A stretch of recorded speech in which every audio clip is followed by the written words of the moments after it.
Não vou repetir por inteiro o que escrevi. Não é coisa bonita de se dizer, nada de que se orgulhar. Escrevi porque era preciso. Sempre houve o pai que expulsou de casa o filho. Deus baniu o homem do paraíso e o homem era seu filho, por ele criado à sua semelhança, e o paraíso era sua morada. Mito fundador, o paraíso para sempre perdido, expulsou ao primeiro pecado. Eu li Pretérito Imperfeito.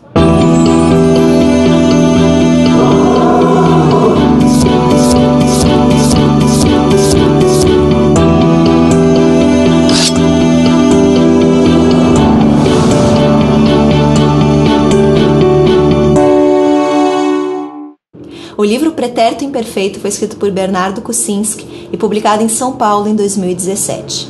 Essa é a história de um pai que desiste de um filho problemático, dependente químico, com histórico de violência, um filho que só colecionou fracassos ao longo de toda a sua vida.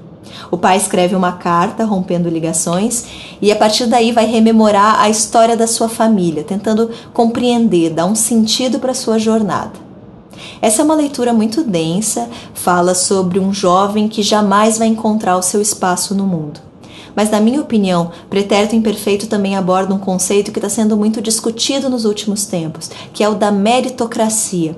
A meritocracia legitima a desigualdade, diz que é apenas o mérito, o esforço pessoal que conduz ao sucesso, como se não existissem outros fatores relevantes, como classe social, gênero, etnia e etc.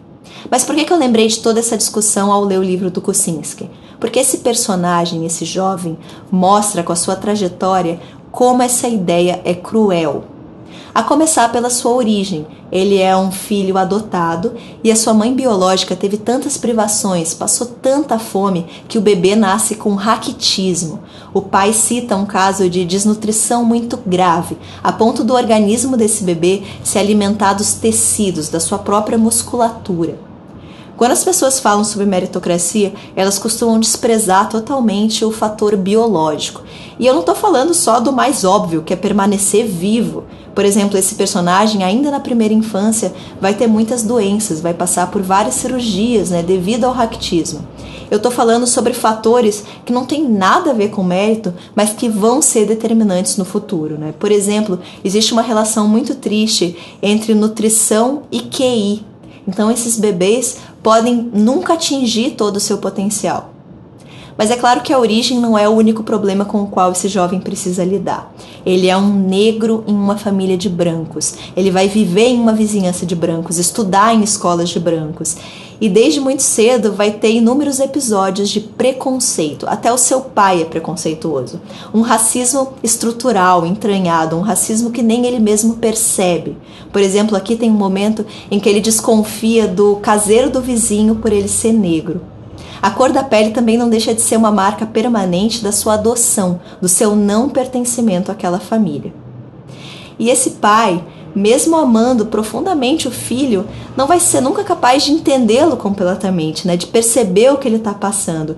Tem um momento aqui que me perturbou bastante, que é quando o pai encontra os diários do filho. Ele lê e decide que aqueles diários não têm valor algum, nem de confissão e muito menos literário, e descarta esses diários. Então, num texto que fala sobre a vida desse filho, é interessante perceber que não tem nenhum parágrafo escrito por ele. O filho não tem voz nesse romance.